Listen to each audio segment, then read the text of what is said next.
Bonjour à toutes et à tous et bienvenue sur Mosaïque Cristal. Au sommaire de notre émission, la réforme du baccalauréat n'a pas retenu la spécialité allemande dans la majorité des lycées en Moselle. Seuls 4 établissements la proposent dans un département plus que frontalier. La nouvelle fait grogner les membres de l'association Culture et Bilinguisme de Lorraine, dont on reçoit aujourd'hui le président. Léon Ditch, bonjour. Bonjour. Alors on en parlera ensemble largement en deuxième partie d'émission. Merci d'être avec nous. Sandrine est là, salut. Salut. Alors avec toi, on a demandé aux internautes s'ils trouvaient important d'apprendre l'allemand à l'école. Tout à fait, on est resté dans le même thème qu'on va aborder avec notre invité. On a posé la question sous forme de sondage et tu le verras tout à l'heure, on a des chiffres qui sont très intéressants. Voilà, bah j'ai hâte de les découvrir. Nous sommes 7,5 milliards d'êtres humains sur Terre, selon les chiffres de 2017, et nous sommes environ 89 millions de plus par an. Voyons maintenant quels sont les chiffres concernant le secteur. Valentin, bonjour. Salut Margot. Alors, est-ce que tu peux nous donner les chiffres ? Oui, eh bien, moins d'habitants, c'est ce que montre le dernier rapport de l'INSEE publié il y a quelques jours. Ça concerne la période 2006-2007 et c'est une baisse quasi généralisée. Sarreguemines accuse moins 876 habitants, soit une baisse d'environ 4%. Et dans le secteur, 3 communes tirent quand même bien leur épingle du jeu. Ambach, avec 222 habitants supplémentaires, suivi de Wölflin, puis de Roulin. C'est dans le Pays de Bitche qui accuse la plus forte baisse, moins 1101 habitants. Mais ici, il y a aussi des communes tirent leur épingle du jeu, dont Ormerswiller. Nous y sommes ce matin pour essayer de comprendre les raisons de ce dynamisme, et notamment avec le maire, son maire, que nous allons avoir au micro d'ici quelques minutes. Merci beaucoup Valentin. Oui, on voit ça dans un instant. On va faire d'abord le tour de l'actualité du secteur.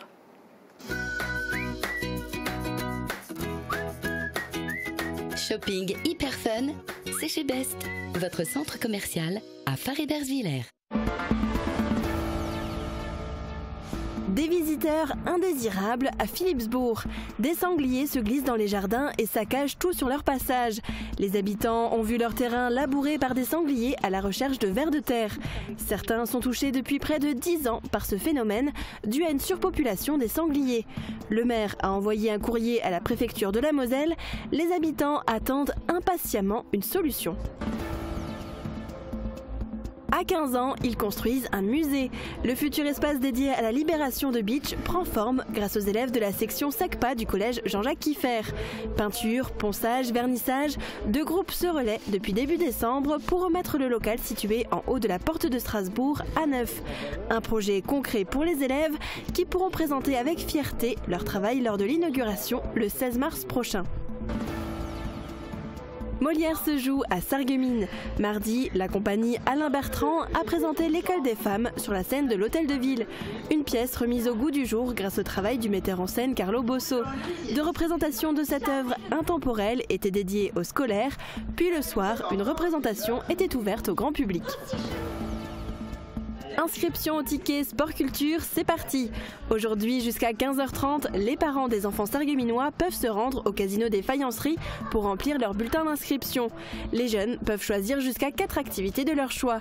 Jeudi de 8h à 15h30, les inscriptions seront ouvertes pour tout le monde. À compter du 14 janvier, elles seront possibles en mairie de Sarreguemines les lundis, mercredis et vendredis.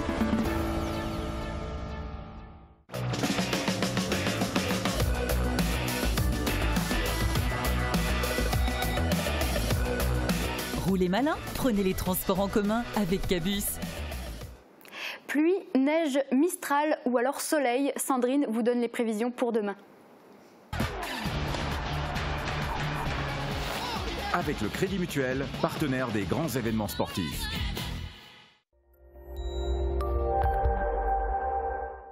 Pour demain, on pourra profiter de quelques belles éclaircies en début de journée, mais qui malheureusement ne dureront pas. Les nuages déjà présents vont gagner du terrain et hormis les quelques flocons qui vont tomber sur les Vosges, le temps restera sec sur le reste du département. Les températures maximales baissent un peu avec de -1 à 2 degrés en journée. Et demain, nous serons le jeudi 10 janvier, nous fêterons les Guillaume et le soleil nous accompagnera de 8h23 à 16h54. Et en attendant désespérément la neige, je vous propose de profiter de ces quelques images réalisées par Claudie Stenger en espérant voir venir la neige dès cette fin de semaine. Et si vous aussi vous avez des photos à nous partager, écrivez-nous par mail à l'adresse qui s'affiche en bas de votre écran ou alors sur notre page Facebook.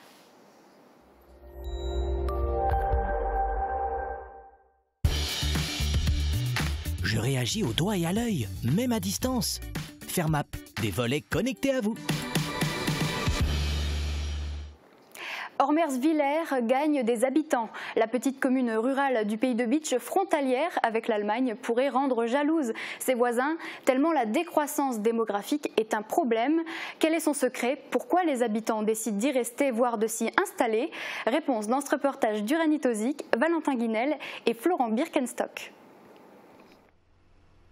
66 habitants de plus à Ormersvillers. Ce sont les chiffres du dernier rapport de l'INSEE pour la période 2006-2016. Ça paraît peu, c'est pourtant énorme. La commune ne compte en effet que 400 habitants. Pourquoi un tel accroissement? Ormersvillers bénéficie d'abord d'une position géographique favorable, proche de la voie verte, entre Sarreguemines et Bitche, et à quelques kilomètres des villes allemandes comme Deux Ponts. Intéressant pour les actifs et les travailleurs frontaliers. Au sein de la commune, pas de commerce ni de restaurant, mais quelques entreprises locales. Des aménagements ont également été réalisés pour la population plus âgée. Ici, l'ancien presbytère héberge désormais une salle communale où les aînés peuvent se retrouver. Mais le bâtiment s'est aussi transformé en 7 logements locatifs, en partie dédiés aux personnes âgées. Ils sont déjà complets. Le locatif, c'est la clé selon le maire.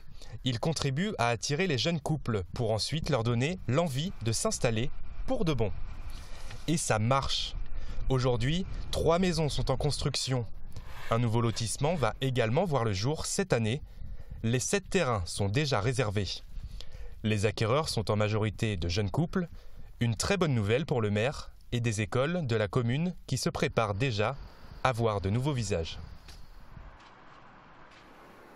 Et quels sont les projets en cours? Comment cette commune fait-elle pour gagner autant d'habitants en quelques années? Nous avons interviewé le maire Marcel Vogel.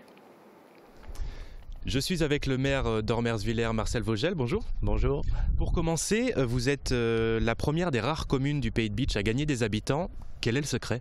Je pense qu'il n'y a pas de vrai secret. C'est un travail, le fruit d'un travail de longue haleine qui a commencé avec mes collègues maires prédécesseurs et qui ont entamé un dynamisme et une innovation. C'est-à-dire qu'ils ont toujours recherché, comme je le fais moi aussi, comment dynamiser la commune, comment la renforcer au travers des équipements publics et associatifs. Alors, ça c'est pour ce qui est fait. Maintenant, quels sont les projets à venir? Nous avons actuellement un lotissement en construction qui devrait se terminer au printemps avec une offre de places de 9 places et nous avons déjà 5 pré-réservations. Ça c'est un point. L'autre point c'est que nous avons en projet aussi la construction, l'aménagement d'une aire de jeu tout de suite ici sur le complexe sportif et la mairie qui devrait se réaliser au courant de l'année. Donc vous êtes une commune un petit peu moins de 400 habitants. Oui. Quelles sont les limites auxquelles vous vous heurtez pour continuer ce dynamisme, cette expansion, on va dire? Les limites sont souvent financières parce qu'on a toujours de bonnes idées et de bons projets en tête, mais parfois les finances ne vont pas toujours avec, donc parfois ça met plus de temps pour concrétiser certains projets. Eh bien merci beaucoup. Je vous en prie, merci à vous. Et à Philipsbourg aussi, le nombre d'habitants est en hausse, mais eux ne sont pas forcément les bienvenus. Petit indice, les habitants ont vu leur terrain labouré pendant la nuit. Non, ce n'est pas des taupes, mais plutôt des sangliers en quête de nourriture. Un reportage de Laurie Couteau.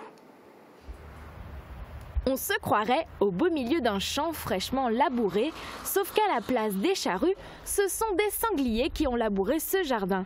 À la recherche de vers de terre, ils ont tout saccagé. Au beau matin, cette habitante s'est réveillée avec ce chantier juste devant sa maison. Une surprise de mauvais goût. Ça s'est fait très vite, en 2 nuits. Ils sont passés une première fois et une deuxième fois, c'était totalement ravagé, labouré. Voilà, ils se rapprochent de plus en plus de nos maisons. D'année en année, ça empire. Donc il faut vraiment que ça bouge un petit peu et que les textes de loi bougent. Certains de ses voisins sont touchés depuis près de 10 ans par ce phénomène. Cette invasion de sangliers est due à une surpopulation. Grâce à un hiver doux, les sangliers trouvent de la nourriture facilement. Ils sont également nourris grâce à l'agrainage et le nombre de battus n'est pas assez important. Une situation qui cause bien des dégâts aux habitants et qui risque de leur coûter cher. J'ai alerté le préfet sur les dégâts immenses qui sont causés sur les propriétés, tant publiques derrière moi, sur le domaine public communal, mais aussi dans les cours et jardins de mes citoyennes et citoyens qui les entretiennent tous les ans. Et évidemment, ils vivent cela comme une injustice, parce qu'il faut souligner à cet égard que le fonds d'indemnisation des dégâts de sangliers justement n'indemnise pas les dégâts sur propriété privée du moment qu'il n'y a pas un intérêt agricole ou économique. La préfecture de Moselle n'a pas encore répondu au courrier envoyé par le maire le 29 octobre dernier. Ce courrier expliquait les dégâts causés par les sangliers et la détresse des Philippsbourgeois. Les habitants s'impatientent et espèrent que des solutions seront trouvées et appliquées. Et à noter qu'une partie de l'autoroute A31 entre Fay et la Croix d'Auconcourt sera fermée à la circulation dans le sens Nancy-Luxembourg ce dimanche matin pour cause de battues entre 8h et midi. Et le futur musée dédié à la libération de Bitche prend forme et ses ouvriers ne sont pas des professionnels. Les plus vieux ont 15 ans. Des élèves du collège Jean-Jacques Kieffer s'activent depuis début décembre. En plus de l'intérêt historique de la démarche, l'initiative est pédagogique. Regardez. Ça, c'est le bruit de l'histoire qui prend forme. Et les ouvriers du jour ont à peine 15 ans. Ce sont les élèves de 3e du collège Kieffer de Bitche. La section d'enseignement général et professionnel adapté, ou SECPA, 2 groupes se relaient 2 fois par semaine pour remettre le local à neuf. Là, je suis en train de nettoyer le bois, car après, on va mettre du vernis. Et ça plaît particulièrement à certains d'entre eux. Tu préfères être ici ou plutôt en cours? Ici. Pourquoi? Parce qu'il y a plus d'activités, on peut faire plus de trucs, on peut mieux bouger et c'est mieux. On peut apprendre le métier du maçon, tout plein de métiers, carreleur, parce qu'on a fait du carrelage, électricité, tout plein de choses. Voilà, les 2 tablettes là-bas, vous me les déplacez. Leur professeur a eu l'idée de mettre à disposition ses élèves pour préparer le futur musée historique de Bitche. Ils peignent, poncent et consolident les meubles depuis début décembre, des activités bénéfiques selon lui. Leur donner des notions de travaux, de par le balayage de différents métiers du monde du travail, notions qui peuvent leur servir dans la vie privée ou éventuellement provoquer un déclic pour leur future orientation professionnelle. Le local, situé en haut de la porte de Strasbourg, doit accueillir une part de l'histoire méconnue de Bitche, la période 1944-1945 de la Seconde Guerre mondiale. Elle correspond à la libération de la ville par les unités américaines. L'initiative a enchanté le passionné à l'origine de ce lieu de mémoire. Le fait d'avoir maintenant des jeunes qui s'impliquent là-dedans, quelque part il y a quand même une certaine fierté pour nous comme pour eux. Et puis ça va leur permettre au moins de travailler pour un projet concret et de pouvoir revenir avec les parents et montrer leur réalisation et l'intérêt qu'ils ont porté à notre projet. Ce sont les dons du bricomarché de Bitche qui ont en grande partie permis ces travaux. Les jeunes rénovateurs du collège Kieffer vont travailler jusqu'à la fin du mois. L'inauguration du local est prévue le 16 mars. Et hier soir, dans le cadre de la saison culturelle, l'Hôtel de Ville de Sarreguemines a prêté sa scène à la compagnie Alain Bertrand pour nous jouer une pièce d'un des plus grands dramaturges français, Molière. L'école des femmes a été remise au goût du jour. Nous y avons assisté. L'histoire de la pièce L'école des femmes est très simple. Arnolphe, bourgeois et vantard, n'a qu'une seule crainte, être cocu. Pour remédier à son problème, il a l'intention de se marier avec sa pupille, Agnès, qu'il a d'abord placée dans un couvent pour la plonger dans l'ignorance, avant de la confier à un couple de serviteurs. Je la fis élever selon ma politique, c'est-à-dire ordonnant quels soins on emploierait pour la rendre idiote autant qu'il se pourrait. Malheureusement pour lui, son plan sera compromis à cause de ses 2 valets qui ont laissé la jeune femme rencontrer un autre homme que lui. Sans trop me vanter, ni lui faire une injure, mes affaires y sont en fort bonne posture. Et c'est un jeune objet qui loge en ce logis dont vous voyez d'ici que les murs sont rougis. Simple à la vérité, par l'erreur sans seconde d'un homme qui la cache au commerce du monde, mais qui, dans l'ignorance où l'on veut la servir, en fait briller des attraits capables de ravir. Un air tout engageant, je ne sais quoi de tendre dont il n'est point de cœur qui se puisse défendre. Mais peut-être il n'est pas que vous n'ayez bien vu ce jeune astre d'amour de tant d'attraits pourvus. C'est Agnès qu'on l'appelle. Oh, je crève. Dans cette pièce, en tournée en France depuis 2016, le metteur en scène Carlo Bosso a décidé de donner un aspect burlesque, captivant le spectateur à chaque instant. Pendant 1h40, l'ennui et la monotonie sont bannis. Accompagnés d'une inspiration de la commedia dell'arte, la jalousie tournée en dérision et le choix de la gestuelle des acteurs ont séduit le public. Monsieur, nous nous portons vraiment... Et grâce à Dieu, nous... Qui vous apprend, impertinente bête, de parler devant moi, le chapeau sur la tête? Vous faites bien, j'ai tort. Oh, mon chapeau. Vous faites bien, j'ai tort. Oh, mon chapeau. Oh, vous faites bien, j'ai tort. Mon chapeau. Mon chapeau. Faites descendre Agnès. Allez. Et dans un court instant, nous parlerons de bilinguisme dans notre question du jour et nous recevrons Léon Ditch, président de l'association Culture et Bilinguisme de Lorraine, pour en parler. A tout de suite. L'atelier gourmand vous propose toute une sélection de gourmandises, du pain frais toute la journée, de succulentes pâtisseries artisanales, des hamburgers maison fraîcheur garantie et tout un assortiment de pizzas et de sandwichs. Vous pouvez manger sur place ou profiter du drive. L'atelier gourmand vous invite chaque jour du lundi au samedi de 5h du matin à 22h.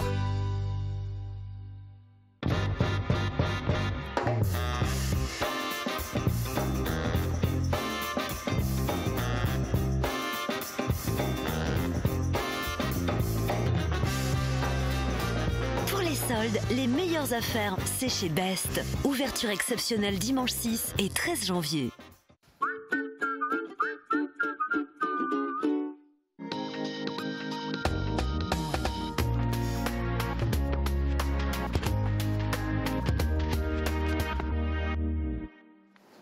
Est-ce important de conserver l'allemand à l'école? C'est le thème que nous avons choisi d'aborder dans notre question du jour. C'est ça. Et en fait, les enseignements de spécialité, comme on le disait en début d'émission, seront mis en place à la rentrée 2019 pour les lycéens de première. Et le problème, c'est que la Moselle-Est propose que trop peu de lycées, proposent la spécialité allemand. Alors, on a demandé à nos internautes si, selon eux, cet enseignement est primordial dans le secteur.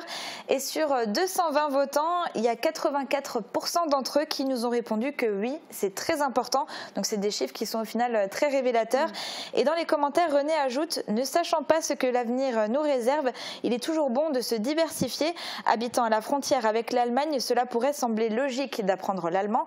En revanche, l'anglais et l'espagnol sont des langues internationales utilisées dans beaucoup d'entreprises, donc à choisir. Oui, c'est vrai, merci Sandrine. Et Léon dit, je ne vous pose pas la question, pour vous c'est évident, l'allemand est important à l'école, puisque vous êtes ancien professeur d'histoire-géographie en section Abibac, et vous êtes aussi le président de l'association Culture et Bilinguisme de Lorraine.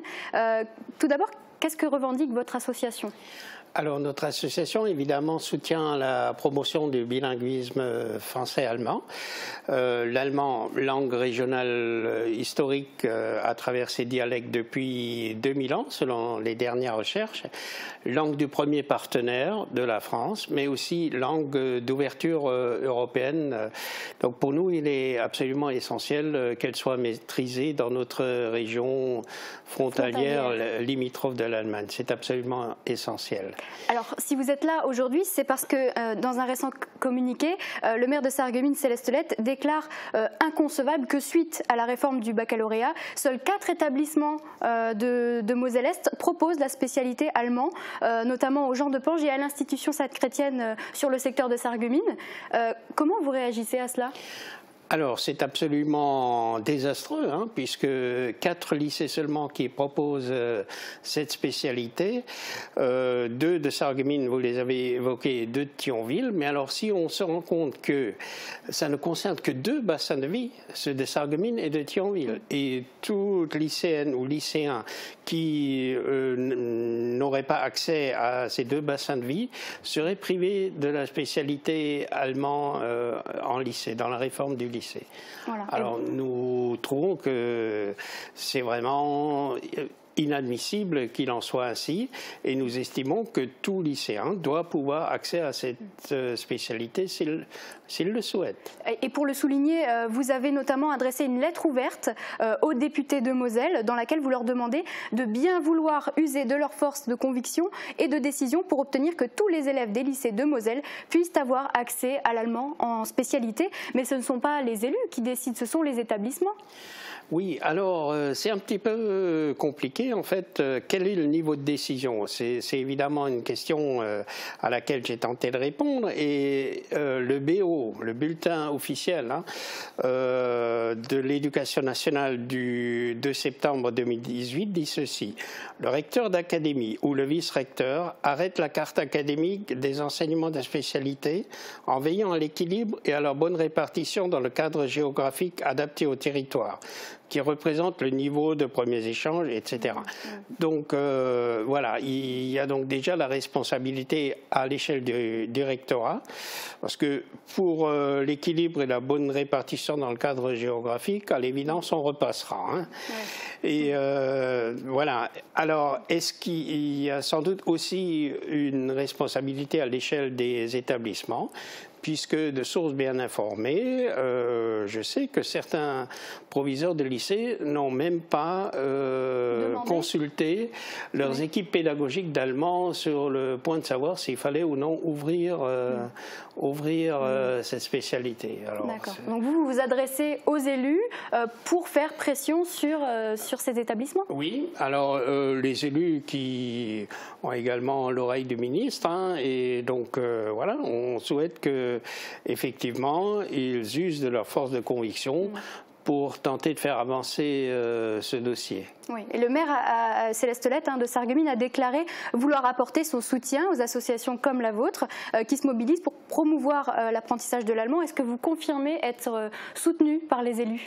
Oui, alors j'ai effectivement eu des retours d'élus qui soutiennent notre initiative. Hein. Christophe Arène, par exemple, le député de la circonscription de Forbach, qui est le premier concerné, puisque le lycée Jean Moulin de Forbach n'a pas obtenu la spécialité ou ne l'aurait pas demandé, puisqu'il vient de dire que la liste est encore susceptible d'évolution et que le Jean Moulin et d'autres lycées pouvaient l'avoir s'ils la demandaient. Ouais, voilà. D'accord. Donc c'est aux établissements de faire la démarche. En décembre, vous avez organisé à un bar un colloque avec les membres de votre association pour mettre l'accent sur la langue allemande et la promouvoir. Quel bilan vous avez dressé de ce rendez-vous? Oui, alors en fait, il s'agit d'un 3e colloque consécutif. C'est devenu un événement annuel. Il y a 2 ans, donc en 2016, nous avions réfléchi à la manière à la manière de traiter le sujet. Hein, oui. Et donc nous avons émis 3 piliers sur lesquels nous souhaitons nous appuyer. Le réalisme dans l'appréhension de la situation telle qu'elle est dans notre région, le pragmatisme dans la manière d'avancer, et puis l'ouverture intellectuelle et interculturelle, c'est la moindre des choses si on milite pour le bilinguisme. L'année suivante, l'an dernier, donc, la thématique, c'était penser le bilinguisme au XXIe siècle, parce que nous considérons qu'il faut voir les choses qui viennent, assumer le passé, sans passéisme, mais essayer d'avancer sur cette question du bilinguisme. Donc, suite aux réflexions qui ont été abordées durant ce colloque, est-ce que vous avez abouti à des actions ? Oui, alors cette année, effectivement, nous souhaitions arriver sur des actions opérationnelles. C'est pourquoi, après une table ronde, nous avons organisé des ateliers dans lesquels les participants étaient répartis. Ils avaient donc des consignes de travail sur 2 axes. Le premier axe, c'est l'enseignement de l'allemand, enfin l'apprentissage plutôt de l'allemand, qui se fait à travers l'enseignement, mais pas seulement, hein, parce qu'on peut y accéder aussi hors de l'école, voilà, et de l'établissement scolaire. Et un deuxième axe qui était l'ancrage de l'allemand, enfin du bilinguisme dans la société civile, parce que si la société civile ne porte pas ce projet, à ce moment-là, on n'arrivera pas à grand-chose. Hein. Par exemple, qu'est-ce qu'on peut faire? Alors, ces ateliers ont rédigé des fiches d'action. Par exemple, améliorer, parce qu'elle commence quand même à exister, la signalétique bilingue dans les communes, dans les magasins, par exemple.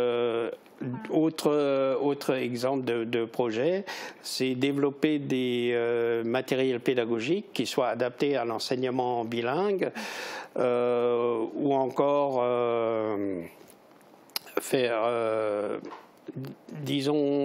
solliciter des personnes qui seraient en mesure de faire concrétiser ces choses-là. En d'autres mots, installer la langue allemande dans le quotidien des frontaliers. Autant que faire se peut, évidemment. Voilà, et bien nous suivrons évidemment l'avancée de tous vos projets au sein de l'association. On rappelle quand même qu'il est possible d'intégrer votre association Culture et Bilinguisme à l'adresse www.culture-bilinguisme-lorraine.org. Voilà, c'est l'adresse. Toutes les informations sont sur ce site internet. Merci. Merci beaucoup Léon Ditsch d'avoir été notre invité aujourd'hui. Allez, on va découvrir un nouveau sport aujourd'hui, un sport qui avant tout est un art martial. L'aïkido est une discipline qui repose sur la recherche de l'harmonie entre les participants et qui met en avant des qualités telles que le calme et le contrôle de soi. Originaire du Japon, cet art noble est pratiqué à Sarreguemines par l'Aïkido Club.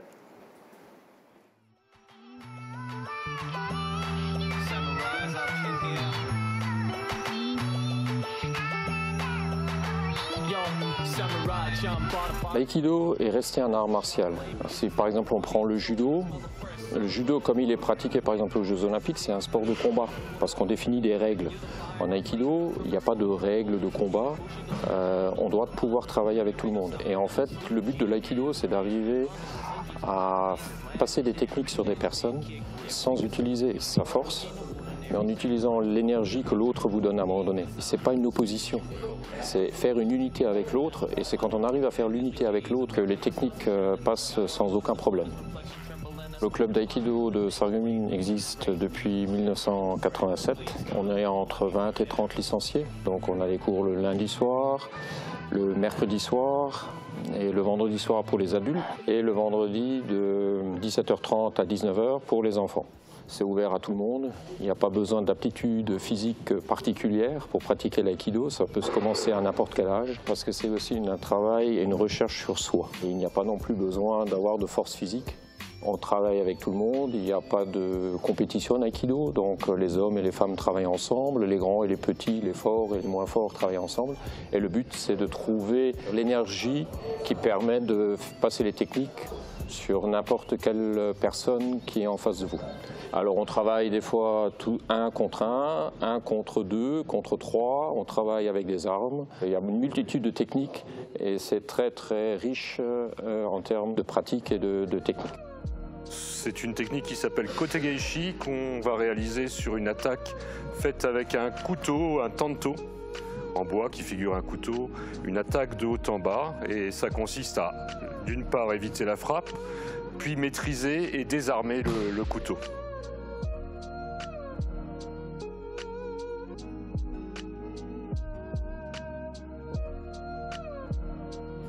Et je dois désarmer à la fin et avoir le couteau. Il n'y a pas de compétition parce que si on mettait de la compétition en aïkido, on perdrait le côté martial. Souvent, dans certains sports de combat, les gens vont travailler quelques techniques pour les compétitions, mais vont oublier toute la richesse de l'art initial. Donc l'aïkido, ça a voulu rester dans ce cadre-là. Il n'y a jamais eu de compétition. C'est une petite différence par rapport à d'autres arts martiaux qui sont devenus pour certains sports de combat. L'aïkido permet aussi d'améliorer son corps, son côté physique. Parce qu'on fait des chutes, on se relève, on tombe, on se relève. Mais naturellement, ça s'adapte. On adapte toujours, les pratiquants s'adaptent entre eux. Si je travaille avec une personne qui vient de débuter, qui a 60 ans, je ne vais pas faire la même chose qu'une personne qui a 20 ans et qui démarre. C'est logique. Ça permet de faire travailler l'énergie, aussi de faire circuler l'énergie. Et par expérience, depuis que je pratique l'aïkido, je suis beaucoup moins malade et je me sens beaucoup mieux. Les personnes qui sont intéressées, venez essayer. Vous pouvez venir essayer 3 cours gratuitement. Sur Internet, il y a plein de vidéos de démonstrations d'aïkido. On peut trouver plein de vidéos. Mais le mieux, c'est d'essayer.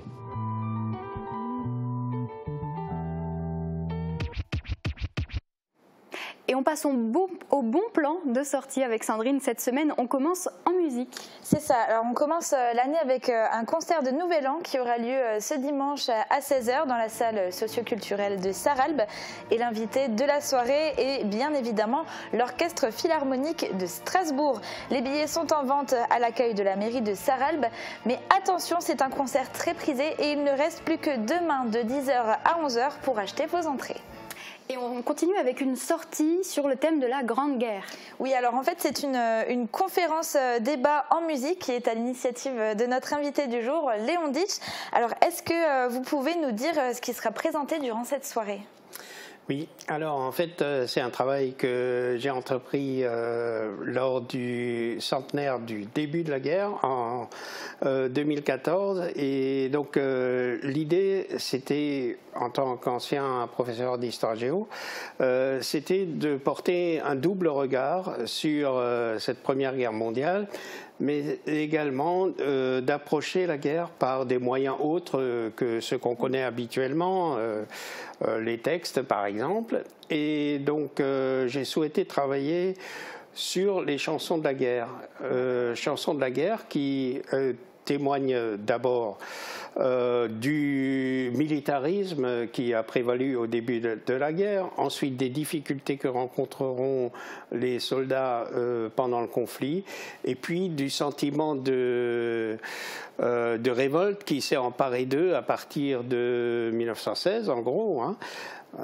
Et donc la présentation est adossée à des documents sonores qui illustrent cette chose-là. Et il me semble que cette vision binationale ou même multi-perspectiviste était évidemment très importante. C'est sûr. Et est-ce que vous serez sur place pour répondre éventuellement aux questions du public ? Oui. Donc c'est moi qui ferai la présentation et à l'issue de la présentation, il y a un débat avec les personnes présentes. D'accord, très bien. C'est également une conférence qui est portée par l'association dont vous êtes le président, Culture et Bilinguisme, c'est ça ?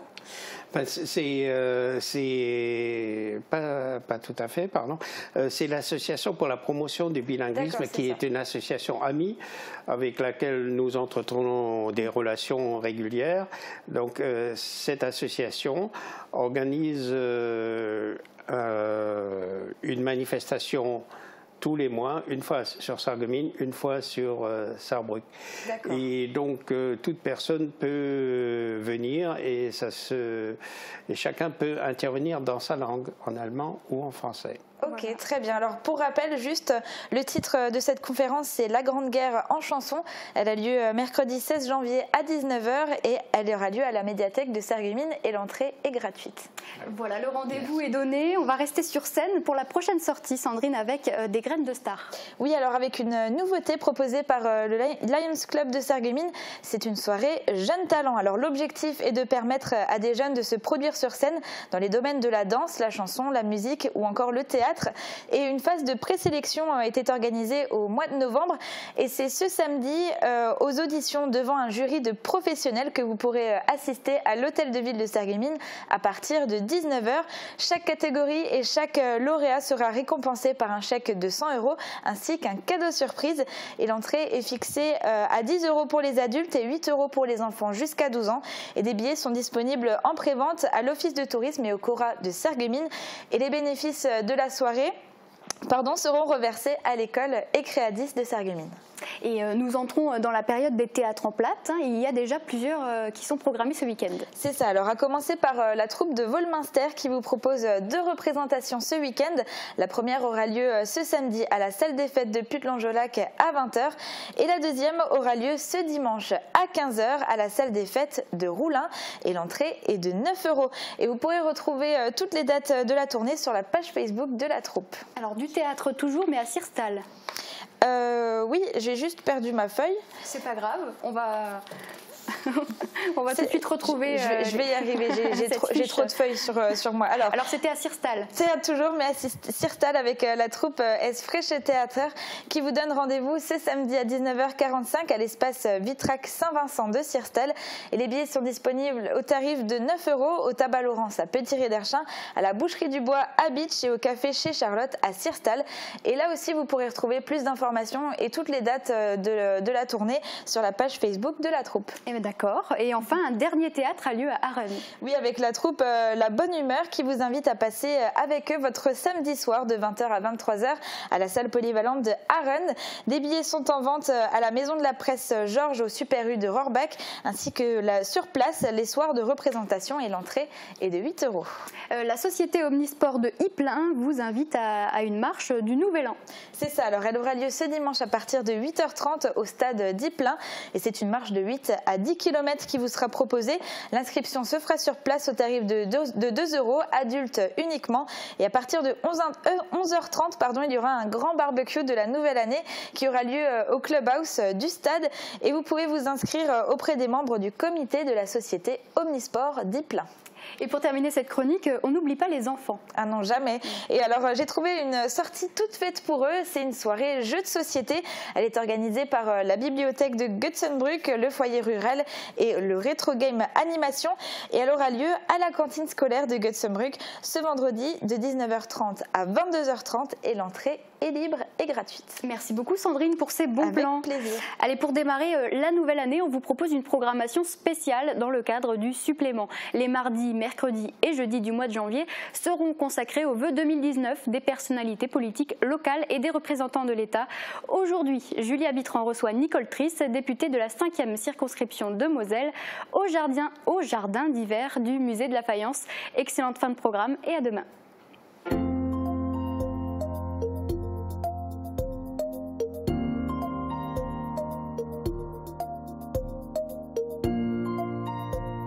Bonjour Nicole Triss. Bonjour. Et bonne année 2019 à vous. Oui, bonne année à vous. Merci. Je vais vous laisser tout à l'heure finir cette interview en vous adressant aux téléspectateurs pour leur présenter vos vœux. Mais je voudrais d'abord qu'on revienne sur 2018. Quels sont pour vous les grands événements qui vous ont marqué en 2018 sur le territoire de l'arrondissement? Sur le territoire de l'arrondissement plus particulièrement ? Je dirais que c'est quand même très lié le territoire de l'arrondissement et puis sur le plan national, il y a eu des périodes folles. Je me souviens de cet engouement pour la Coupe du Monde de foot. Alors, c'est pas du tout politique, mais en tout cas, c'est quelque chose qui marque les esprits et c'est tant mieux. Ensuite, le fait de travailler, de rencontrer différentes personnalités, différents groupes de personnes, c'est les rencontres que j'ai pu faire, moi, je le dis très égoïstement, que j'ai pu faire, moi, avec les citoyennes, les citoyens, les habitants de l'arrondissement. Sur notre territoire, l'année 2018 a été synonyme de certaines inquiétudes. Il y a eu notamment, dans le cadre de la réforme de la justice, par rapport à cette notion de tribunal de proximité, visiblement, ça ne passe pas. Alors effectivement, il y a encore des inquiétudes de la part des magistrats, de la part des avocats. Cela étant, ce qui est certain, et ça a été acté, il n'y a pas de grand soir de la justice.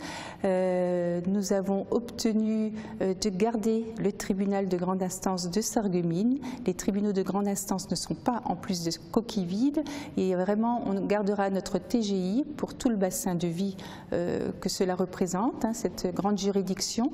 Et avec toutes ses prérogatives. Donc à ce niveau-là, il n'y a aucune inquiétude à avoir. La fin de l'année a été marquée par un mouvement un peu jamais vu, le mouvement des Gilets jaunes. Alors, je ne sais pas, justifié, excessif, inattendu, comment décririez-vous ce mouvement? C'est un mouvement de colère qui est légitime. En tout cas, je considère qu'effectivement, les personnes, les Gilets jaunes au départ, c'était un mouvement qui a des revendications qu'il faut entendre, qu'il faut écouter, avec lesquelles il faut travailler. Là où en revanche je ne suis pas trop d'accord, c'est effectivement les perturbateurs qui se sont infiltrés ensuite. Alors je ne parle pas de la circonscription, je ne parle pas, parce qu'ici c'est vrai que les Gilets jaunes, ils sont sur les ronds-points, ils sont en colère, ils ont des revendications, des inquiétudes et il faut les entendre bien sûr. Ensuite, ce qui se passe à Paris ou dans les grandes villes ou dans d'autres endroits me semble quand même, comment dirais-je, à l'encontre d'une démocratie et je récuse tout ce qui est acte de violence. Est-ce que ce mouvement va changer la donne par rapport à ce qui est prévu pour 2019 au niveau national ? Alors ce mouvement a montré une chose importante, c'est que les citoyens ont envie de participer aux réformes, d'avoir leur mot à dire et c'est tant mieux. Moi j'approuve totalement effectivement cette façon, j'allais dire, de gérer un pays. C'est une colère qui était larvée au début, qui vient de loin, qui était larvée au début et qui montre qu'il y a des inégalités, des fractures sociales et il faut faire quelque chose. Il faut effectivement avoir une société beaucoup plus respectueuse de chacun. C'est tout l'enjeu d'ailleurs du grand débat national. On souhaite vraiment que... alors, ce qui serait bien, c'est que les Gilets jaunes se structurent, que tous les... et pas seulement les Gilets jaunes d'ailleurs, que tous les habitants qui se sentent concernés, qui ont quelque chose à dire, qui ont envie qu'on modifie, qu'on réforme, soient avec dans ce grand débat national pour pouvoir effectivement avoir cette société participative et pour pouvoir améliorer effectivement la société. Elle est forcément perfectible. Il faut continuer à faire des réformes et des mesures dans ce sens-là. Alors justement, changement, évolution. En 2019, pour vous, quelles sont les nouveautés ou les changements qu'on va ressentir sur le territoire ? Alors là, vous parlez vraiment du territoire, du travail que je pourrais faire au niveau de la 5e circonscription. En ce qui me concerne, je reste toujours vigilante sur la carte sanitaire, puisque je travaille beaucoup avec l'ARS, je discute beaucoup avec des médecins, et notamment des médecins à l'hôpital. Et il faut effectivement qu'on lutte contre cette désertification médicale qui nous impacte. Et à ce niveau-là, c'est d'ailleurs la raison pour laquelle je parlais, j'avais un entretien avec le journal Le Républicain Lorrain, où effectivement je parlais de la carte sanitaire et de Beach comme hôpital de proximité. Donc il faut effectivement qu'on améliore l'accès aux soins pour tout le monde dans tous les recoins de la 5e circonscription. Ça, c'est une première chose. Ensuite, on parle du transfrontalier, du bilinguisme. Là encore, je serai vigilante. Et alors, je ne sais pas si je peux me permettre, je voudrais juste faire une parenthèse concernant effectivement une polémique là, qui est en train de se... L'enseignement de l'allemand ? Voilà, sur l'allemand dans les lycées. Donc je crois qu'il y a eu un amalgame de faits, donc il faut se méfier. Il y a vraiment eu un amalgame de faits entre la réforme du bac, entre ce qui se passe au lycée et ces fameuses sections spécialisées qu'on propose, pour les lycées volontaires bien sûr. À l'heure actuelle, le renforcement de l'allemand et l'acquisition de l'allemand dans les lycées est un fait qui est acquis. Je veux dire, 100% des lycées en Moselle proposent de l'allemand comme ils proposent de l'anglais. La nouvelle réforme ne va pas changer ni pour la section européenne, ni pour la BIPAC. Donc ça, c'est quelque chose qui est acté. On ne va en aucun cas démonter, détruire l'allemand dans nos lycées, clairement. En revanche, parmi les nouvelles sections proposées, il y a une section qui s'appelle Art et culture européenne. qui peut être proposée soit en allemand, soit en anglais. C'est une section qui est particulière, qui demande comme premier critère un très bon niveau d'allemand, qui va être proposée à des jeunes qui sont en première ou en terminale. Ça suppose qu'ils feront, en plus de ce qu'ils font comme autres options, y compris des langues vivantes comme l'allemand, qu'ils feront 4 heures de plus en première ou 6 heures de plus en terminale dans une section art et culture européenne. Donc, ils vont parler de l'art, de la littérature, de la culture allemande par exemple, ou de l'art, de la littérature, de la culture anglaise. Ça n'a rien à voir avec l'acquisition de l'allemand. L'allemand est acquis pour ces jeunes-là. Cette section, et ce n'est pas le rectorat qui décide, le rectorat ne fait qu'entériner, cette section est possible et elle est proposée, elle doit être demandée par les lycées eux-mêmes. Donc, lorsque le lycée fait la demande, le rectorat entérine la demande. En ce qui nous concerne, sur la circonscription de Sarreguemines, Sainte-Christiane et Jean de Pange l'ont demandé. Ils l'ont obtenu tout naturellement. Le lycée de Bitche, parce que je sais qu'on me posait la question pour Bitche, le lycée de Bitche n'a pas demandé cette section en allemand. En revanche, ils l'ont demandé en anglais et ils l'ont obtenu en anglais. Donc il n'y a aucune polémique sur le problème de l'allemand en Moselle chez nous. Si effectivement les lycées considèrent qu'il n'y a pas assez de demandes de leur part et qu'il n'y a pas assez d'intérêt pour leurs élèves de demander cette section, et forcément, ce n'est pas le rectorat qui va leur imposer d'emblée. Donc voilà, je voulais juste effectivement faire un focus là-dessus, parce que c'est une polémique qui n'a pas lieu d'être. J'ai vu des communiqués de presse passer qui me semblent plutôt, j'allais dire, à visée politicienne, et c'est un peu dommage, parce que ça met beaucoup d'erreurs et il y a des malentendus qui peuvent être délétères. Voilà. Dans le domaine de la santé, vous l'avez abordé déjà un petit peu, on est confronté à un problème de difficulté d'accès aux soins dans certaines zones, à un problème de désertification médicale.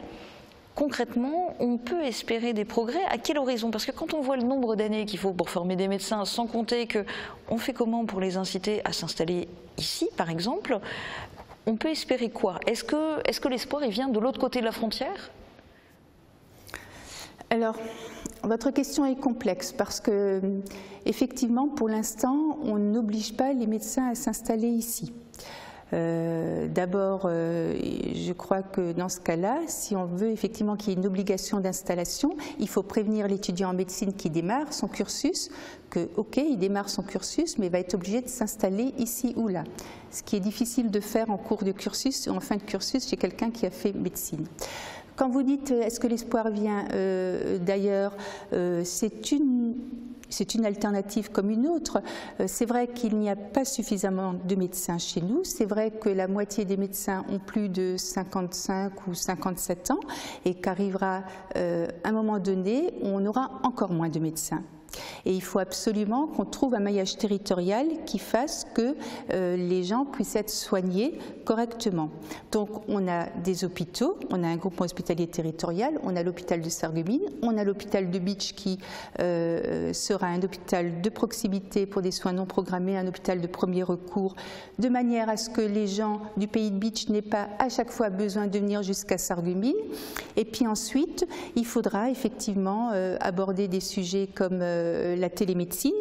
Il faudra pouvoir peut-être déléguer certaines tâches pour dégager du temps médical aux médecins.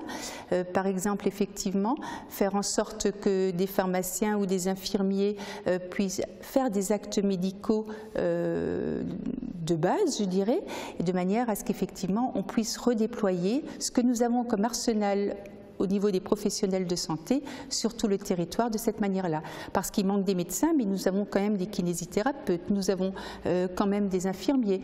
Nous avons aussi cette idée que le parcours de soins pour un patient doit être un parcours de soins qui doit être pensé dès la naissance jusqu'à la fin de sa vie. C'est-à-dire qu'il faut y intégrer de la prévention pour éviter qu'on se retrouve, comme on se retrouve maintenant, avec énormément de cas de diabète, de maladies cardiovasculaires, de maladies bronchopulmonaires, et des personnes qui finalement se retrouvent avec plein de facteurs de risque. Et c'est vrai que c'est une difficulté pour eux aussi d'être soignés correctement à ce niveau-là.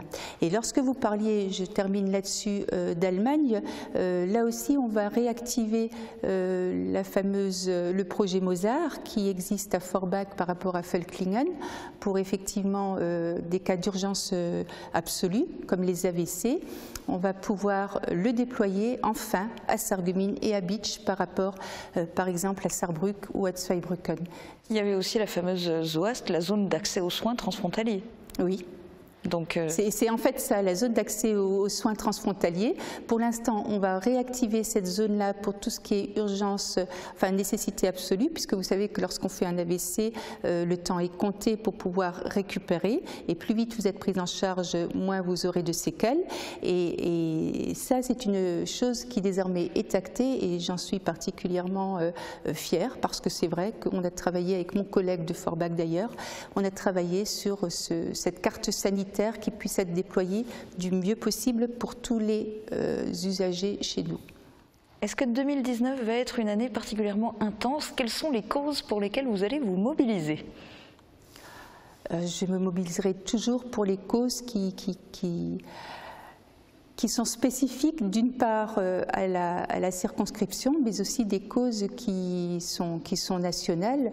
Les prochains sujets qu'on va aborder, bien sûr le grand débat national, puisqu'on va effectivement se poser, on va parler de la fiscalité, je pense que c'est important de remettre à plat et la fiscalité, la citoyenneté, la démocratie, la transition énergétique, la transition écologique, parce que quand même il faudra à un moment donné en reparler aussi, mais peut-être avec sous un autre prisme. Néanmoins, il faut avancer aussi dans cette évolution-là de la société. À côté de ça, moi, j'ai toujours mon groupe de travail à l'Assemblée qui est le groupe de travail sur la maladie de Lyme, parce que je sais qu'ici, c'est quelque chose qui est prégnant et qu'il est important d'essayer d'avancer pour déjà éviter le nomadisme médical, encore une fois, l'errance médicale de ces personnes qui ne sont pas prises en charge parce qu'on n'arrive pas à les soigner. Et pourquoi on n'arrive pas à les soigner? Parce qu'on n'arrive pas à trouver correctement la cause et le traitement par conséquent. Il me semble qu'il y a tellement de choses que j'ai peur d'oublier et ce ne sera pas une liste exhaustive. Et on peut de toute façon pas être exhaustif. Voilà, l'Europe aussi, pardon. Je vais vous proposer de terminer cette interview en vous adressant directement aux téléspectateurs de Mosaïque Cristal. Vous avez l'opportunité de leur présenter vos vœux pour cette nouvelle année.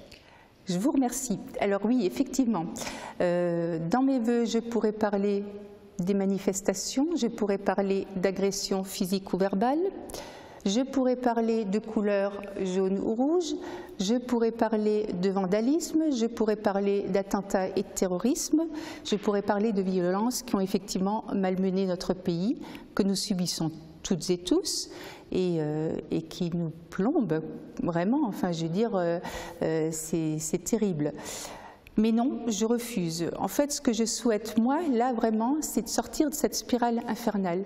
C'est effectivement qu'on commence à cultiver des sentiments qui sont autrement plus dignes. Des sentiments comme l'espoir et la confiance. Des sentiments comme l'empathie, comme la bienveillance, une forme d'humanité, en somme. Et à ce propos, effectivement, moi, j'aimerais adresser mes vœux, mais ce sont des vœux sincères, des vœux d'une femme en France, des vœux de mère de famille, de citoyenne et d'élus, qui sont des vœux de santé, bien sûr, mais aussi de sérénité, d'espoir à tout le monde, à vous tous et vos proches, parce que l'on en a besoin et parce qu'il faut continuer à réformer, mais réformer avec la population dans toute sa diversité. J'en suis foncièrement convaincue. C'est d'ailleurs tout le débat, tout l'enjeu de ce grand débat national. Et il faut le construire ensemble parce que j'estime qu'effectivement la violence ne peut pas être le socle d'un progrès social. Ce n'est pas la violence qui sera le socle d'un monde meilleur. En revanche, il faut absolument qu'on se mette ensemble avec nos différences, avec pragmatisme et lucidité, hein, et ce n'est pas une question d'angélisme ou d'a priori négatif envers les uns et les autres. Il faut vraiment qu'on qu'on se serre les coudes, qu'on retrousse nos manches et qu'on travaille ensemble à vouloir construire cette société plus respectueuse pour chacun. Et moi, ça fait 18 mois que j'essaie de faire ça, parce que si je suis entrée en politique, c'est vraiment avec cette conviction-là qui est chevillée au corps, et c'est ce que je veux faire partager avec tous vos téléspectateurs, parce que ça fait 18 mois que je me bats aux côtés de la population de cette circonscription, et je continuerai à les rencontrer, à les écouter, à les défendre, mais aussi à les représenter, mais dans le respect des institutions de la Ve République. Voilà, donc je vous souhaite à toutes et à tous une belle année 2019, pleine d'espoir et avec beaucoup de sérénité. Je vous remercie. Merci à vous, Nicole Triss. Merci.